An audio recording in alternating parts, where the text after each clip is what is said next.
विश्वं दर्पणदृश्यमान नगरी तुल्यं निजान्तर्गतं पश्यन्नात्मनि मायया बहिर्भूतं यथा निद्रया यः साक्षात्कुरुते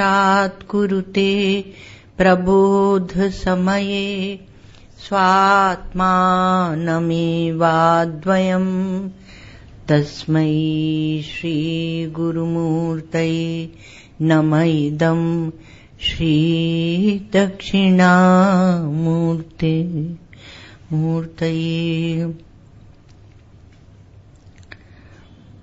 वैकुण्ठः केन दृष्टः श्रवणपथगतः स्वप्नवद्भाति चित्ते तद्वृत्तीनां निरोधः सहजशयनवत् तत्र को वा प्रमोदः प्राक् प्रत्यग्भावमुक्तं तदिदमहमिति ब्रह्मपूर्णं न चान्यत् पूर्णानन्दोपदेशो दिशि विदिशि सदा मङ्गलं देदिशितु।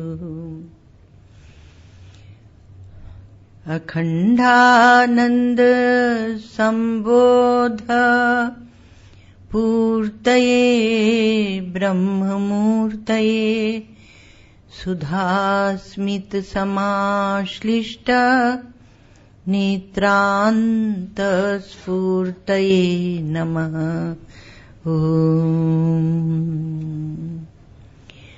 अशुभानि निराचष्टे तनोति शुभसन्ततिं स्मृतिमात्रेण यत्पुंसां ब्रह्म तन्मङ्गलं परम्। अतिकल्याणरूपत्वात् सर्वकल्याणसंशयात् स्मर्तॄणां वरदत्वाच्च ब्रह्म तन्मङ्गलं विदुः। श्रुतिस्मृतिपुराणानाम् आलयं करुणालयं नमामि भगवत्पादं शङ्करं लोकशङ्करम्। नमामि भगवत्पादं शङ्करं लोकशङ्करम्। शङ्करं शङ्कराचार्यं केशवं बादरायणं सूत्रभाष्यकृतौ वन्दे भगवन्तौ पुनः पुनः। न तावदयम् एकान्तेन विषयः अस्मत्प्रत्यय विषयत्वात्। ये अस्मत् प्रत्यय का विषय है। अब इसमें इस आत्म तत्व में और प्रत्यगात्म प्रसिद्ध है, प्रत्यगात्मा है, तो इसमें जो उपाधियां आ गई वो उपाधियों की गड़बड़ से ये अध्यास हो रहा है। बहुत समीप रहती है, उपसमीपे, और अपने धर्मों का गुणों का आत्म तत्व के ऊपर आधान कर देती है। अब इसमें इसीलिए अध्यात्म शास्त्र में जब विचार करते हैं तो वहां पर दृश्य का विचार भी चेतन में बैठकर अपनी आत्म दृष्टि से करते हैं।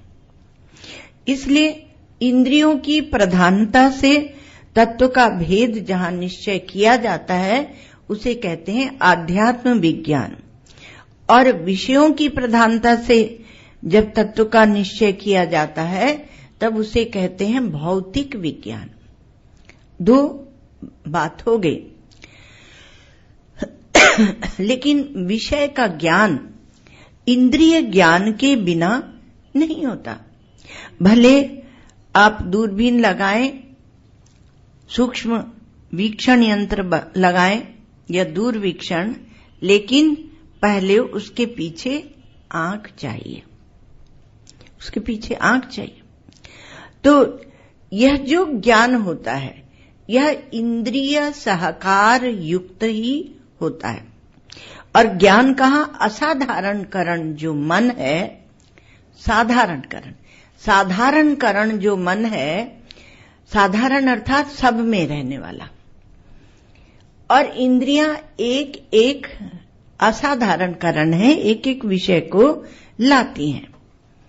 तो उनके ज्ञान को यह इकट्ठा करता है यह मन, और इसी मन में स्मृतियां और संस्कार ये भी संचित है। और यह ज्ञान यह इंद्रिय द्वारा आया हुआ होने के कारण इसे आगंतुक ज्ञान भी कहते हैं। आप इकट्ठा होता रहता है। तो ये इंद्रियां ही मुख्य रूप से ज्ञान को लाती हैं, और ये जो संस्कार में आपके पास ज्ञान रहता है इसी को इंद्रियां, मन स्वप्न में प्रोजेक्ट कर देते हैं, प्रक्षिप्त कर देते हैं, आपके सामने फैला देते हैं। लेकिन संसार में ज्ञान चैतन्य की प्रधानता से ही होता है, जड़ की प्रधानता से ज्ञान नहीं होता है। और इसमें ऐसे विचार करते हैं, देखो कहा कि नेत्र से जो रूप का भेद सिद्ध होता है उस रूप का आधार तेजस है ना? और कर्ण द्वारा जो शब्दों का भेद सिद्ध होता है, अर्थात एक एक विषय, उस शब्द का आधार आकाश है। इस विचार में आपकी इंद्रिय की प्रधानता हुई, आपके चेतन की प्रधानता हुई ना? और जिह्वा से, रसना से जो विभिन्न रसों का ज्ञान होता है उस रस का आधार क्या है? जल है। और त्वचा से जो स्पर्श का भेद सिद्ध होता है, ठंडा, गरम, कड़ा, कठोर, तो जो सिद्ध होता है उस स्पर्श का आधार वायु है। इसमें अपने अनुभव के आधार पर यह विज्ञान चलता है, अध्यात्म विज्ञान। भगवान कहते हैं कि अध्यात्म विद्या मैं हूं, भगवान श्री कृष्ण कहते हैं गीता में। तो नाक से गंध और गंध भेद, गंध का आधार क्या है? पृथ्वी है, ये पृथ्वी है। तो इस प्रकार से पृथ्वी, जल, अग्नि आदि जितने शब्द हैं ये हमारे अध्यात्म विज्ञान के तकनीकी शब्द हैं, हमारे पारिभाषिक शब्द हैं, हमारे टेक्निकल टर्म्स हैं, पृथ्वी, जल आदि। तो स्थूल दृश्य पदार्थों से हम उनके नाम का संबंध बनाते हैं क्योंकि वो दृश्य पदार्थ पंचीकृत हुए हैं, किंतु जब पंचीकृत नहीं है तब भी ये है। पृथ्वी, जल, अग्नि, वायु, आकाश ये तब भी है। जब पंचीकृत नहीं हुए हैं उसके पहले वो तब है। अभी आपको स्थूल दिखते हैं तो शुद्ध रूप नहीं है, और तब आपके पास सूक्ष्म रूप है। इसलिए स्वप्न में भी आप सब देख लेते हैं, वहां सूक्ष्म रूप है। मोटा मोटा रूप तो है नहीं कि आप जाके उसको पकड़ लें, कि उस स्वप्न में जो आया तो कहानियों में बहुत होता है। स्वप्न में राजकुमारी ने राजकुमार को देख लिया या राजकुमार ने राजकुमारी को देख लिया और कहा इसी से विवाह करेंगे, ये ऐसे कहानियों में आता है। तो यह आध्यात्मिक एक विज्ञान है। तो अब मन इसके इन अनुभवों को संग्रहित करता है, और मन जिनको संग्रहित कर लेता है उसको हम लोग बोलते हैं स्मृति। स्मृतियां होती हैं। तो इंद्रिय द्वारा जो आया हुआ ज्ञान है आकंतुक, वह संग्रहित ज्ञान है, वह ऐन्द्रियक ज्ञान है, वह पौरुषेय ज्ञान है, वह सापेक्षिक ज्ञान है। ऐसे अनेक शब्द और प्रत्येक शब्द आपको कुछ समझाता है। तो यह ज्ञान, इसको जब हम पकड़ के रखना चाहते हैं तो हम एक कठिनाई में फंस जाते हैं। अज्ञान और अज्ञान से अध्यास होता है। तो ये जो बोधा है, जानने वाला है, बुद्धि युक्त जो है, उसकी संपूर्ण ज्ञान राशि का आधार यही इंद्रियों का ज्ञान है। सब स्वज्ञान है और इंद्रियों के कारण आता है। इसलिए इंद्रियों की चर्चा होती है, क्योंकि वो भी उपाधि है और उपाधि का जब निराकरण करना है, नीति करना है, निषेध करना है, तो उसको थोड़ा सा समझ लेना पड़ता है। तो इंद्रियां मन बुद्धि द्वारा संग्रहित ज्ञान है, इसलिए इंद्रियों की बात बताई गई।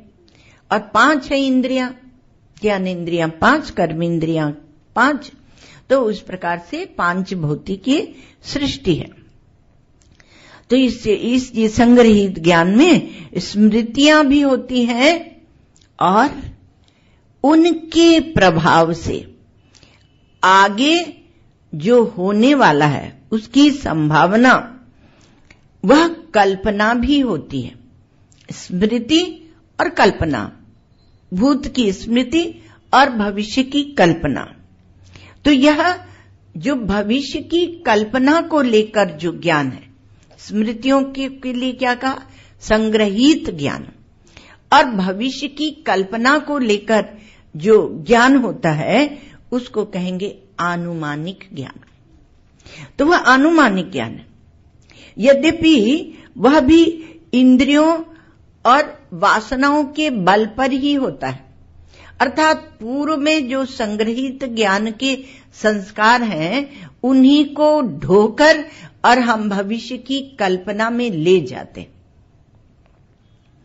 उसी को ढोते रहते। भविष्य का भय और कुछ नहीं है। आराम से बैठे। एक बार वृंदावन में हम लोग आनंद से अपना सत्संग आदि करते थे और 2 कन्याएं आई, बड़ी प्यारी प्यारी।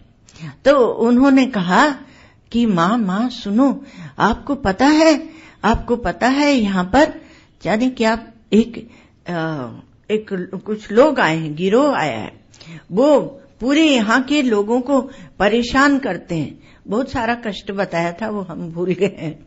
तो कहा ऐसे करते हैं और इसलिए रात होने पर वो आते। अब तो वो तो उत्तर प्रदेश है, बिजली जब तब चली जाती। तो इतना हम लोग बात कर रहे थे और हम बैठे बैठे रोटी खा रहे थे और दोनों लड़कियां बैठी थी। इतने में बिजली चली गई, हो गया अंधेरा। तो बोलते थे कि अंधेरे में आते हैं, वो बता ही रही थी। और इतने में हम लोगों का जो दरवाजा था वो ये हवा से या किसी कारण से चर ऐसे बोला। वो दोनों कूद के आई और बड़ी जोर से लिपट गई, माँ बचाओ। वो बच्चों को उठा के ले जाता है, वो गिरोह आया है, वो बच्चों को उठा के ले जाता है। हमने कहा कुछ नहीं ले जाएगा, तुम यहीं चुपचाप बैठो और भगवान का नाम लो। ऐसे इतने में थोड़ी देर में लाइट, एक तो जो सेवा में थे उन्होंने प्रकाश कर दिया लैंप का। हमने कहा देखो कहीं कुछ नहीं है। तो अभी तक याद करती है, वो तो आ गया था, आपने बचा लिया था, हम किसी ने नहीं बचाया, कुछ आया थोड़ी था। तो कल्पना जो उन्होंने सुन रखा था, उस कल्पना को वो आगे तक ले गए। ऐसे सब करते हैं, हमेशा हम लोग जो पूर्व में सुना है उसी को लेकर भविष्य की कल्पना करते रहते हैं। अब ये जो सब आनुमानिक ज्ञान है, संग्रहित ज्ञान है, तो वह भी इंद्रियों और वासनाओं के बल पर है। ठीक है। अब हमें जब सत्य ज्ञान का विचार करना है, यथार्थ ज्ञान का विचार करना है, तो वह जब विचार करेंगे तो इनको छोड़कर करेंगे, नहीं तो ये बीच में आके गड़बड़ मचाएंगे। इसलिए विचार सूक्ष्म होता चला जाता है। देश काल वस्तु का संस्कार भी होता है और देश काल वस्तु का निषेध भी होता है। तो यथार्थ ज्ञान की क्योंकि मन से जब हम तटस्थ होंगे तभी हम आगे बढ़ सकेंगे। तो इसमें एक तो दृष्टादृश्य विवेक होता है और दृश्य के मिथ्यात्व का निश्चय होता है, दृश्य के मिथ्यात्व का निश्चय और दृष्टा की अपरिच्छिन्नता का निश्चय होता है। दृष्टा कैसे अनंत है, इसका भी विवेक अपेक्षित है। इस प्रकार से यथार्थ ज्ञान की ओर हम चलते हैं। तो किसी ने पूछा कि महाराज आप कहते हो संस्कार को मिटा दो, ये संस्कारों को, वासनाओं को मिटा देना कोई सरल बात तो है नहीं। श्री उड़िया बाबूजी महाराज का गीत था ये कहो आनंद मौज की बात थी। तो बोलते थे वासना विसारी डारो यही सुख सार है, और वासना विसारी डारो यही पुरुषार्थ है। और हम लोग तो इतनी सी बात को भी लेके और बैठे रहते हैं, जगत व्यवहार चलाते हैं। उस दिन सुनाया था कि उन्होंने पिछली दीपावली में 4 लड्डू भेजे थे, तो हम भी 4 लड्डू साधुओं का, अच्छा साधु के पास है तो दे दिया, और नहीं है तो साधु है, फूल ले जाओ, राख ले जाओ, विभूति प्रसाद ले जाओ। तो उनका ऐसा नहीं होता, इसलिए हमें पसंद आया था, इसलिए घर गृहस्थी छोड़ दे। तो व्यवहार चलाना बहुत कठिन है, व्यवहार चलाते रहो। तो अब कहा कि आप व्यवहार को छोड़कर और तब विचार करते हैं। तो विचार, ये संस्कार, ये व्यवहार, ये मिटे कैसे? कहा हाँ बात तो आपकी सही है। तो फिर बात सही है, तो फिर जो आप कहते हैं कि तटस्थ हो जाओ, तटस्थ हो जाओ, उसका अर्थ क्या है? तो कहा ये जो तटस्थता है यह इस प्रकार की है कि थोड़ी देर को आप मन को, हिसाब नहीं लग रहा है इस मन का, ये किस खाते में है, ये दृश्य के जड़ के खाते में है कि या चेतन के खाते में है।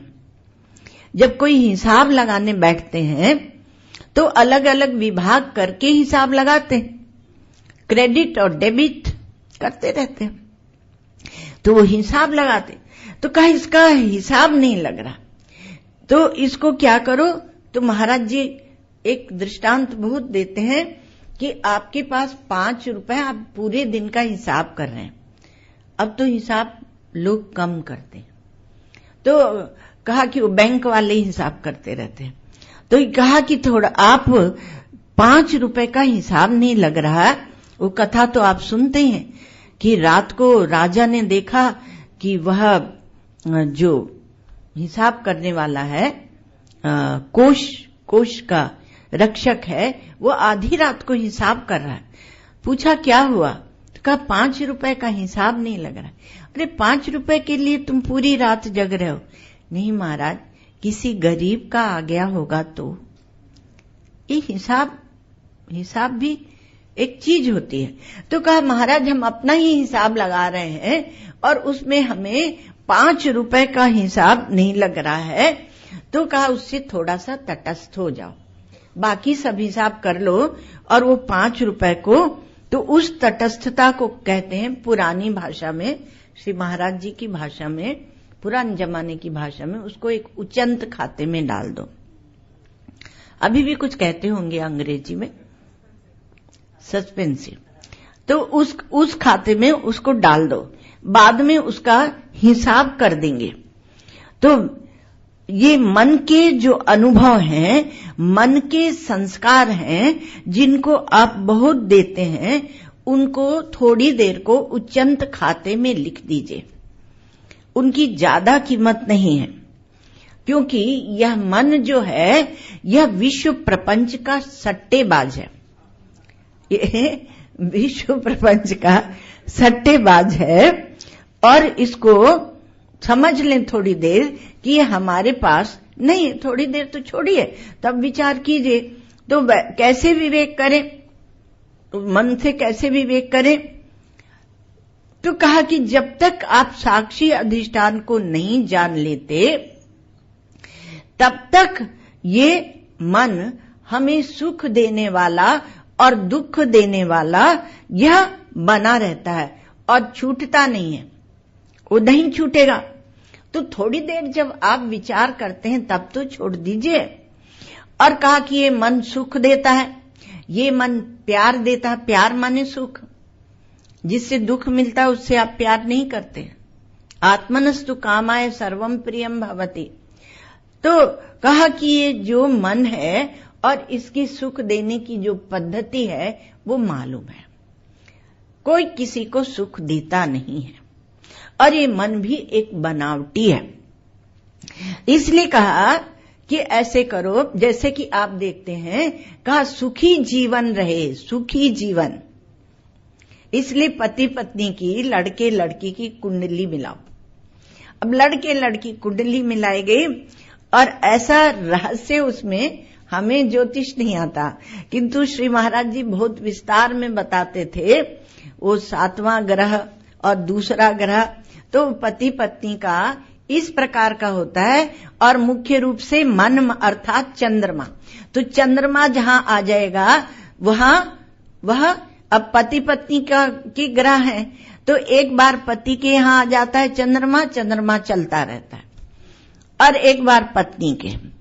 अब 4.5 दिन बोलते थे महाराज, 4.5 दिन वो पति को सुख देगा और 4.5 दिन पत्नी को, और 4.5 दिन वह पत्नी को दुख देगा और 4.5 दिन पति को। ग्रह नक्षत्र ऐसे, पति को दोष मत दीजिए, वो ग्रह नक्षत्र ऊपर आकाश में बैठ बैठ के काम करते रहते, आपको सुख दुख देने का काम वो ग्रह नक्षत्र करते रहते। हम साधु है ना, उसके बाद बहुत कुछ समय बीत गया तो एक सज्जन आए, उन्होंने कहा आपकी पत्री देखते बनाई, उन्होंने देखी, उन्होंने कहा कि आपको कष्ट बहुत है और बहुत से लोगों ने आपको कष्ट दिया, आप पर आक्षेप लगाए, ये वो।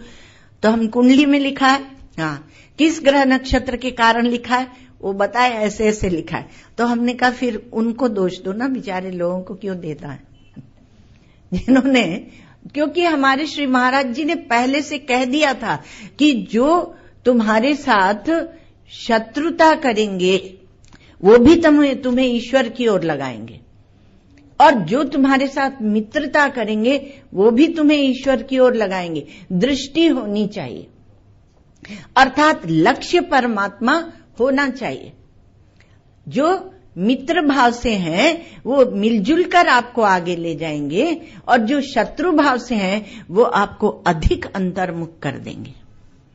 तो इसलिए कोई बात ही नहीं है। तो आप कुंडली कितनी भी मिला लो, पर 4.5 दिन उनके खराब जाएंगे, क्योंकि वो पति कुछ ऐसी बात बोल देगा कि पत्नी कुसमुसाएगी, और या पत्नी बोल देगी तो पति कुसमुसाएगा, क्योंकि उनके जो आपस के नक्षत्र हैं उनमें यह चलता ही रहता है। इसलिए पहले विवाह को धर्म का संबंध बनाकर और धर्म के द्वारा जोड़ा जाता था कि एक दूसरे को सहन कर लो। तो ये है हुई बात। अब क्योंकि चंद्रमा चलता है, और चंद्रमा माने मन, चंद्रमा अर्थात मन, तो हम सुखी रहेंगे, लेकिन वह बदलता रहता है, वो बदलता रहता है। और ये जो बदलता रहता है इसी का नाम है सर्प, रज्जु में सर्प, इसी का नाम सर्प है। अब ये सर्प, ये कभी सर्प हो जाता है, कभी दरार हो जाता है, कभी भूछिद्र हो जाता है, कभी माला और कभी डंडा। इसी का नाम अध्यास है। डंडा बढ़िया है ना, क्योंकि डंडा पड़ेगा तो जल्दी समझ में आ जाएगा।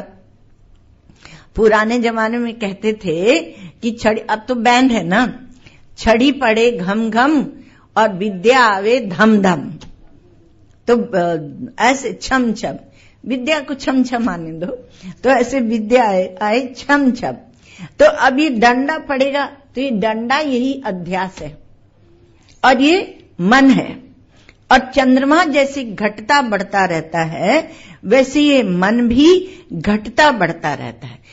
चंद्रमा जैसे अन्न को पुष्टि देता है, और क्योंकि चंद्रमा गणित है, इसका विज्ञान, चंद्रमा अन्न को पुष्टि देता है और अन्न मन को पुष्टि देता है, इसलिए मन का संबंध चंद्रमा के साथ है और मन का संबंध घटने बढ़ने के साथ है, और मन का संबंध शीतलता, प्रीति, उसमें वो प्रसन्न होता है। फिर वो प्रसन्न होता है, और आप क्या है? आप एक रस, अपरिवर्तनशील,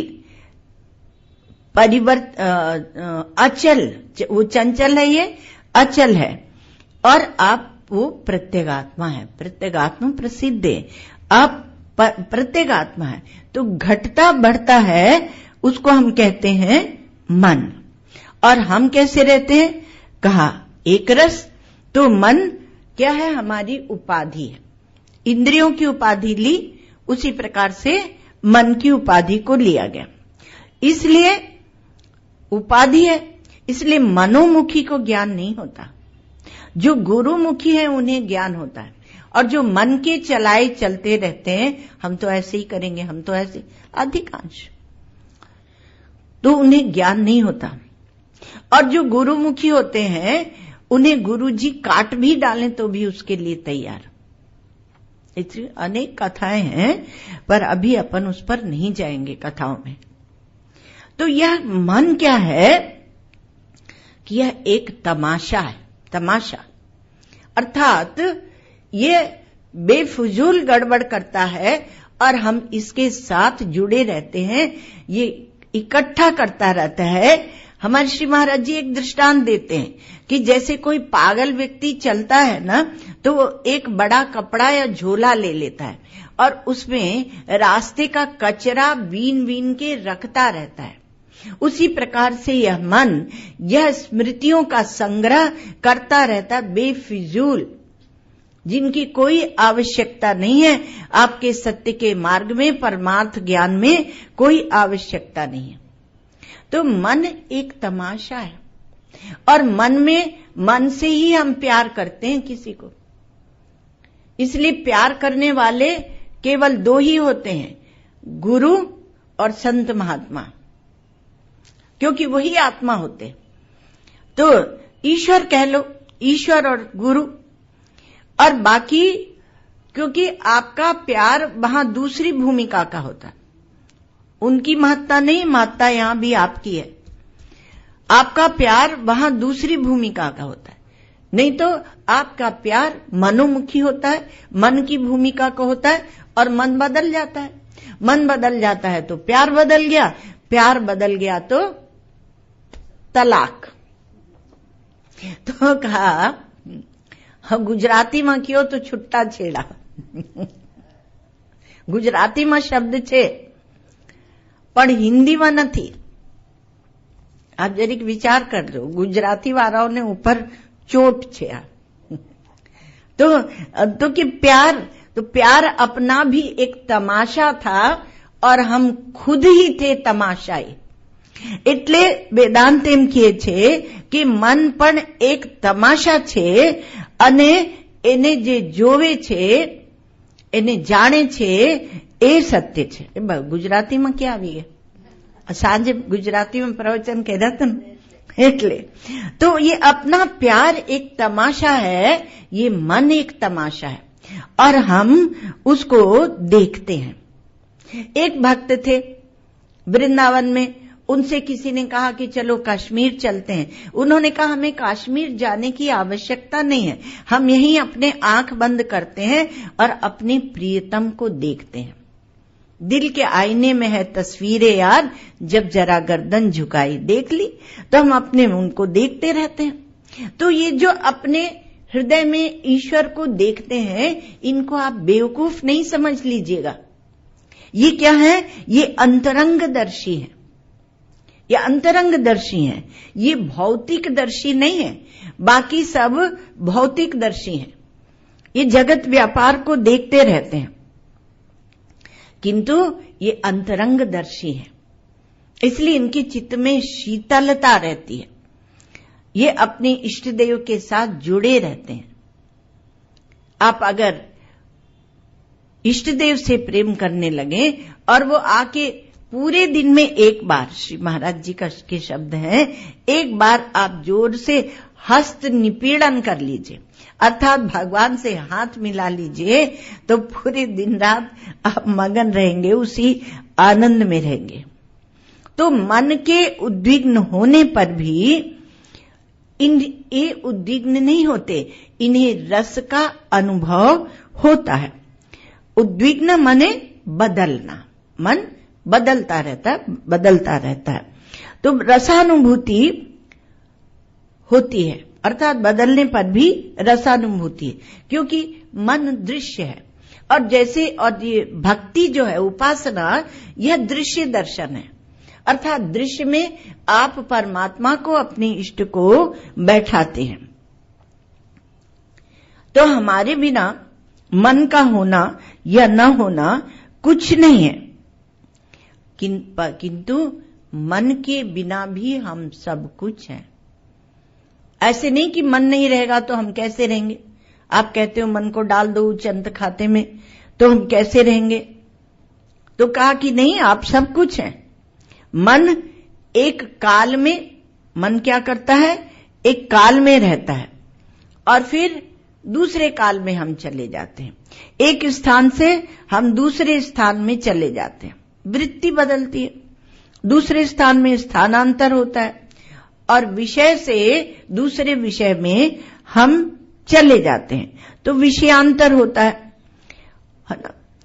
तो मन भी उसके साथ, अर्थात मन ही चलता है, मन ही तो विषय दिखाता है, मन ही देश दिखाता है, मन ही काल दिखाता है। तो मन चलता है, उसके साथ हम नाचते। तो इसलिए यदि मन के साथ आप नाचेंगे तो विवेक नहीं होगा, और करना आपको विवेक है, बैठे हैं विवेक करने के लिए। अब विवेक कहां से होगा यदि मन के साथ नाचते रहेंगे। इसलिए कहा जाता है कि मन को थोड़ी देर हटा दो। अब मन को हटाने में आप क्या क्या हटाएंगे, इसके विस्तार का आपने विचार किया। ये जो भारतीय मनोविज्ञान है वह दूसरा है, वह सबका विचार करता है, अंदर बाहर सबका विचार करता है। अब उस मनोविज्ञान को नहीं लेके और दूसरा पाश्चात्य मनोविज्ञान हम लोग ले रहे हैं, इसको बोलते हैं कर्म फूटे। पहले भारतीय जो मनोविज्ञान था सारे डिप्रेशन के मरीज बना दिए। दवाइयां तो खपनी चाहिए ना, इसलिए बनाओ सबको डिप्रेशन का मरीज।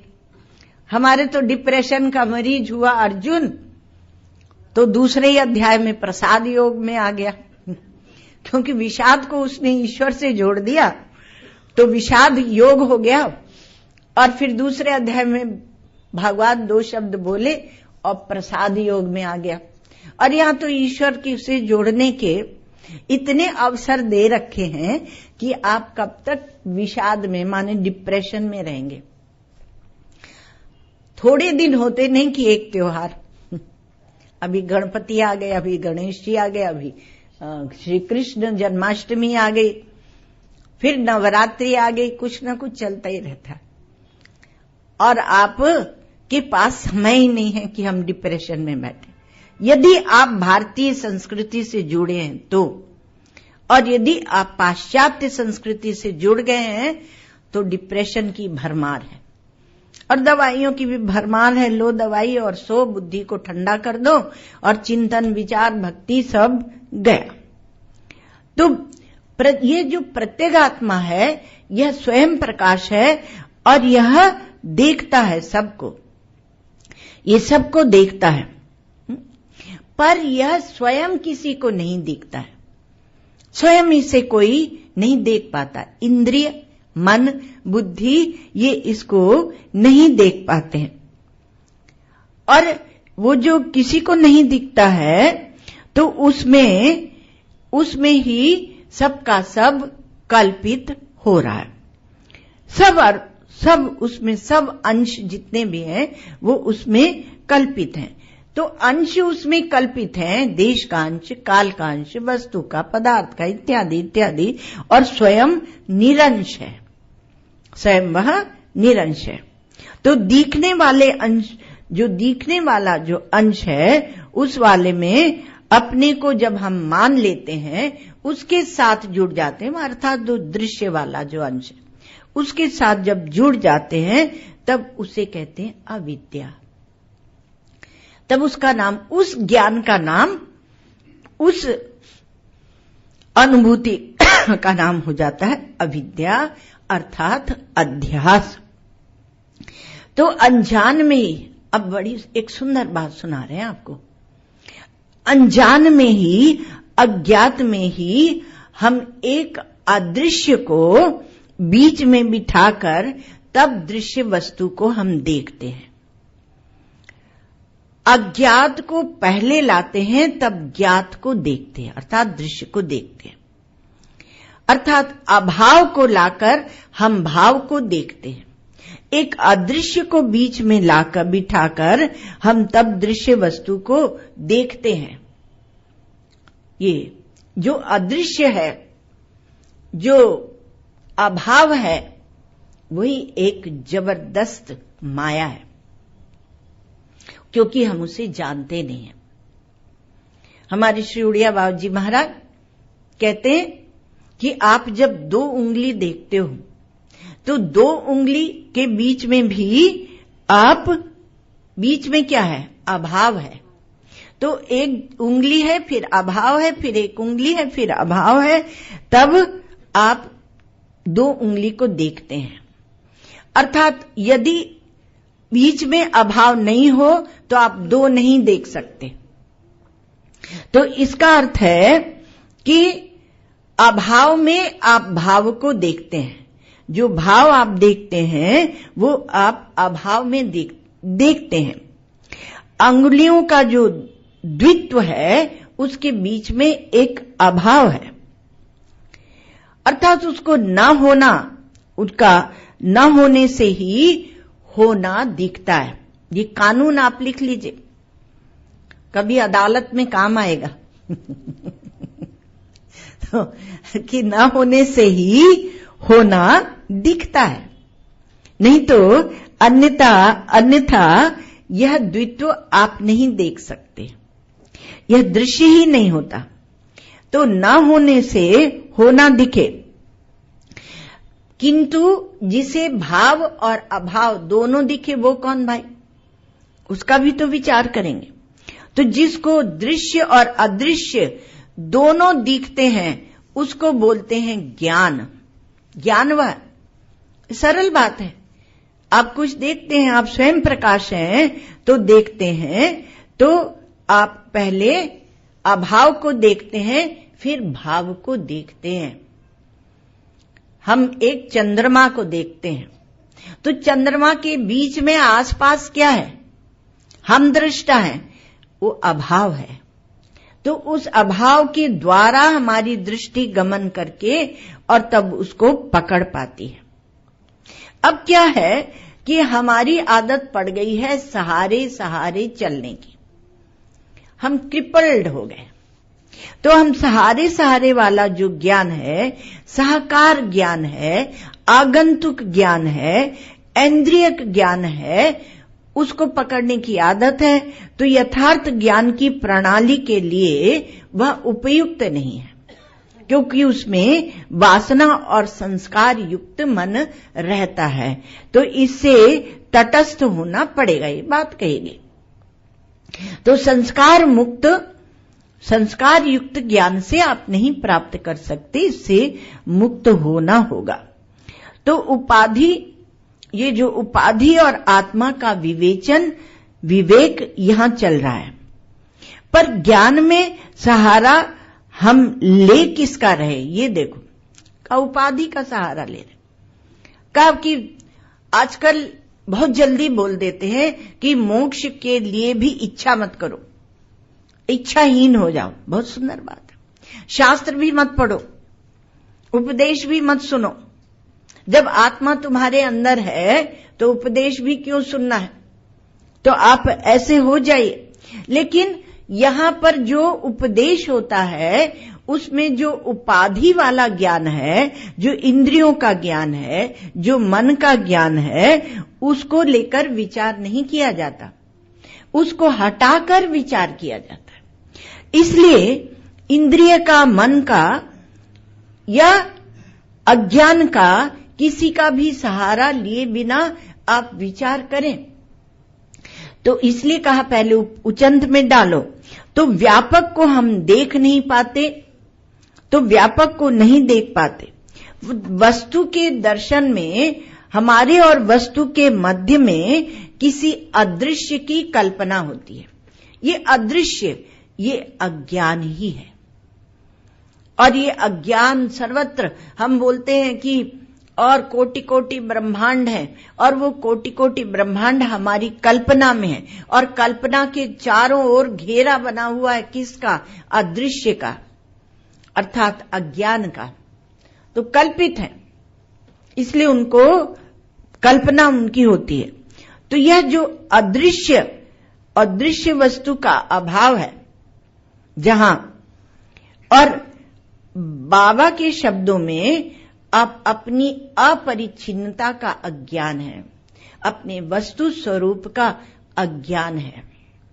जब हम आपको देखते हैं तो बीच में अज्ञान की धारा है, जब आप हमें देखते हैं तो बीच में एक अज्ञान की धारा है। उसे अदृश्य कह लीजिए या उसे अभाव कह लीजिए।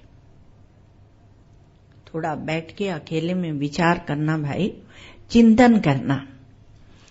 काल का विचार करते हैं तो एक काल में 60 मिनट होते हैं। इसको थोड़ा विचार कर लेना, आगे दूसरी बात पे चलते हैं। एक काल में 60 मिनट दिखते हैं या 1 मिनट में 60 सेकंड दिखते हैं।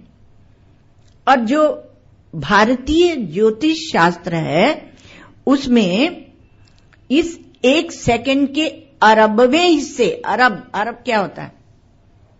अब लोग अरबपति होते हैं, पहले तो बेचारे लखपति होते थे, अब लखपति नहीं होते, अब अरबपति होते, इसलिए बताने की जरूरत नहीं। इकाई, दहाई, सैकड़ा, हजार, 10,000, लाख, 10 लाख, करोड़, 10 करोड़, अरब। तो अरब इतना होता है, इतने शून्य आप लगा देना। तो कहा कि अरबवां जो हिस्सा होता है 1 सेकंड का, उसका भी गणित लगाता है। ये आप सामान्य नहीं समझिए ऐसा, क्योंकि वो तो अभी चमत्कृत है कि इनके पास कोई उपकरण नहीं थे और कुछ नहीं था, और इस दिन ग्रहण पड़ेगा, सूर्य ग्रहण, चंद्र ग्रहण, ये सदियों से हम लोग लगा रहे हैं गणित, क्योंकि यह भी वेद का एक अंग है ज्योतिष शास्त्र।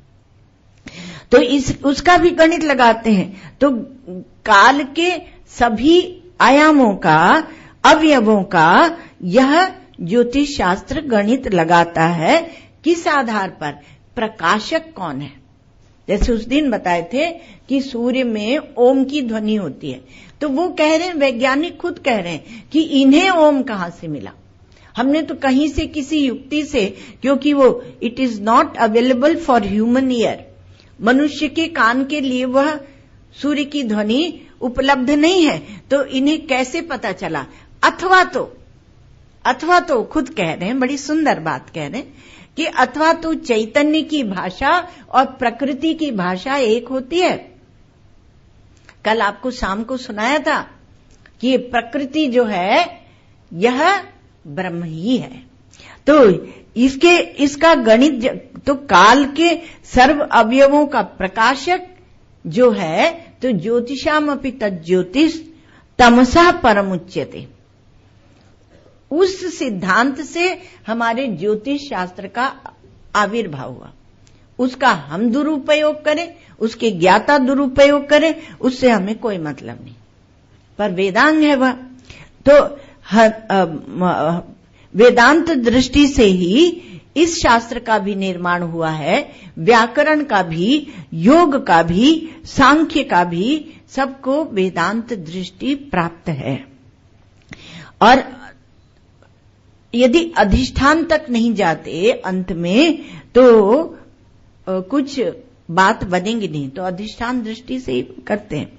अब हम लोग काल के अवयव की बात कर रहे हैं, तो काल के अवयव का ज्ञान, जैसे कहा कि 60 सेकंड से 1 मिनट बनता है, ठीक है, और 60 मिनट का 1 घंटा, और 24 घंटे के 1 दिन रात, और 15 दिन रात का 1 पक्ष, और 2 पक्ष का 1 मास, और 12 मास का 1 वर्ष, और गिनती लगाई और कल्प तक आपको पहुंचा दिया। कल्प जिसमें 4 युग होते हैं, सतयुग, त्रेता, द्वापर और कलयुग, वो कल्प तक ले गए। तो आपको ये क्यों कर रहे हैं शास्त्र, आप जरा ध्यान दीजिए। आपको एक काल मालूम पड़ता है, तो काल एक है और उसके अवयव अनेक है। अब काल के अवयवों को कौन बना रहा है? घड़ी की सुई, पृथ्वी, सूर्य की गति, ये सबको लेकर अदृश्य कर लिया गया, अदृश्य गणित हो गया। परंतु जिस काल के ये सब हिस्से हैं वह अदृश्य है, वह काल अदृश्य है। अदृश्य अर्थात अज्ञात है। जब बोलते हैं ना सृष्टि अज्ञान से हुई, अविद्या से हुई, तो प्रश्न उठाते हैं, लेकिन आप विश्लेषण कीजिए तो ज्ञात केवल आत्मा है, और ज्ञात आत्मा भी अज्ञात है, अभी तो अध्यास है ना। तो ज्ञात होने पर यह काल आत्मा से एक हो जाता है। जब तक ये अज्ञात है तब तक पृथक है, और जब ज्ञात है तो मैं ही काल हूं। काल रूप से आपका ही चैतन्य स्फुरित हो रहा है। तो काल के अवयव हैं, परंतु एक क्षण और दूसरे क्षण का भेदक क्या है? एक क्षण और दूसरे क्षण का भेदक क्या है?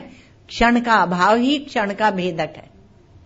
इसलिए कहा सूक्ष्म भी होता है, और अब हिस्से में भी, वहां भी अभाव के बाद वो हिस्सा बनेगा, वह अंश बनेगा, वह अवयव बनेगा। तो वह जो अवयवी है, हिस्से वाला काल है, खंड खंड काल है। तो ये काल क्या है? तो कहा कि अपने निरंश आत्मा में क्षण, युग, कल्प, ये सब, यह कल्प, महाकल्प, महाप्रलय, महासृष्टि आदि के रूप में जो अदृश्य सत्ता सामान्य है वह कल्पित है। वह अज्ञान से ये सब उद्भव हो रहा है। जो काल में अवयव की प्रतीति है वह अदृश्य सत्ता सामान्य से है। अर्थात आप जब काल को अन्य रूप से देखने लगते हैं तब वह कल्पित है और वह काल है।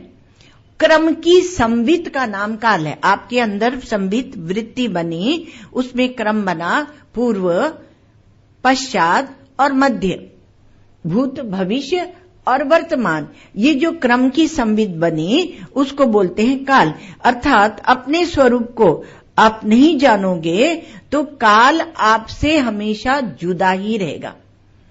और जब काल आपको जुदा रहेगा, देश आपसे जुदा रहेगा, तो काल, देश जो है वो आपको इस लाइन में मारेगा और काल इस लाइन में मारेगा, आपको हिट करेगा।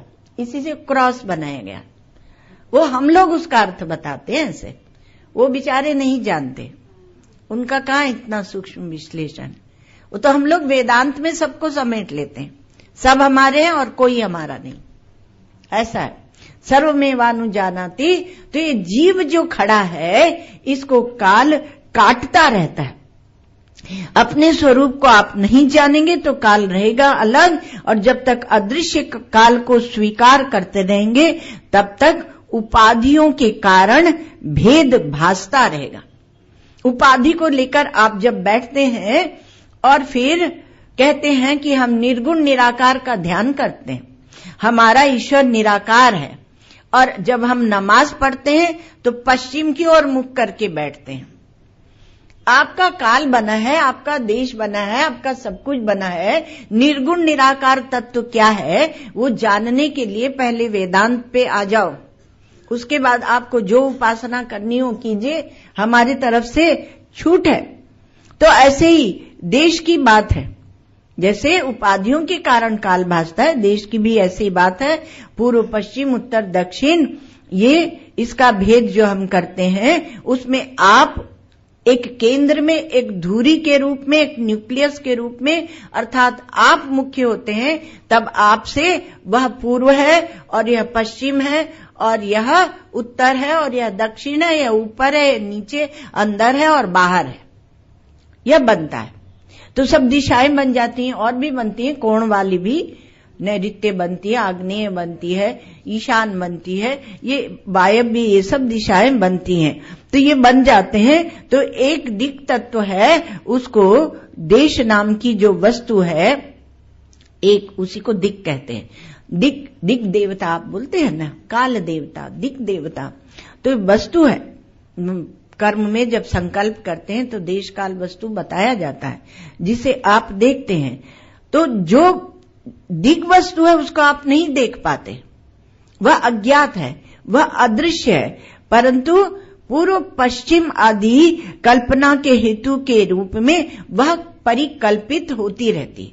दैर्घ्य विस्तार की संविद, लंबाई चौड़ाई की संविद, उसी को देश कहते हैं। वह कौन है? तो कहा वह अज्ञात आत्मा ही है, वह अज्ञात आत्मा है। असल में वह मैं ही हूं, मैं ही देश के रूप में भास रहा हूं, क्योंकि अधिष्ठान सत्य आप है। और जब आप देश के रूप में अपने को जान लेंगे, तब सबे भूमि गोपाल की, उसमें भेद क्या बनाना? सब जगह वो ईंट गारा पत्थर है, जहां भी जाओगे वहीं। तो आपका मैं ही मूल देश है, वही मुख्य रूप से देश है। और इसी में ये सब पूर्व पश्चिम उत्तर दक्षिण सब भासरा ही है। उसी प्रकार से मूलभूत काल भी आपका आत्मा ही है, जिसमें भूत भविष्य वर्तमान सब भास रहा है। और आत्मा में ही यह वह मैं तू सब भास रहा है। यह वह मैं तू, और इतना ही नहीं, जगत और जीव, यह भी आत्मा में ही भास रहा है। अधिष्ठान का ज्ञान होने पर, अब थोड़ा सावधानी सुनना, प्रत्येक देश काल पदार्थ, इनको अधिष्ठान का ज्ञान होने पर ये प्रत्येक जो देश काल पदार्थ हैं और इनके दिखने में जो अदृश्य देश काल द्रव्य का बीज है, वह अपने अधिष्ठान रूप से एक हो जाता है। और उस ज्ञान के एक होते ही, एक रस ज्ञान के होते ही, ये अंश, ये पृथकता, ये अवयव, ये भेद, ये सब कट जाएंगे, ये समाप्त हो जाएंगे, ये समाप्त हो जाते हैं। और जो बीज है वह, जो कि बीज भी क्यों समाप्त होगा? क्योंकि जो बीज है वह चैतन्य नहीं होता, वह भी संस्कार से युक्त होता है। और जो चैतन्य है वह बीज नहीं हो सकता, इसलिए वो बीजत्व, कार्य कारणत्व भी समाप्त होता है, क्योंकि बीज परिणामी होता है और मैं चैतन्य उस परिणाम का मैं साक्षी होता हूं। समय हो गया, मैं चैतन्य परिणाम का साक्षी हूं यहीं तक। ओम सर्वे भवन्तु सुखिनः, सर्वे सन्तु निरामया, सर्वे भद्राणि पश्यन्तु, मा कश्चित् दुःखभाग् भवेत्। असतो मा सद्गमय, तमसो मा ज्योतिर्गमय, मृत्योर्मामृतं गमय। ओम पूर्णमदः पूर्णमिदं पूर्णात् पूर्णमुदच्यते, पूर्णस्य पूर्णमादाय पूर्णमेवावशिष्यते। ओम शांति शांति शांति।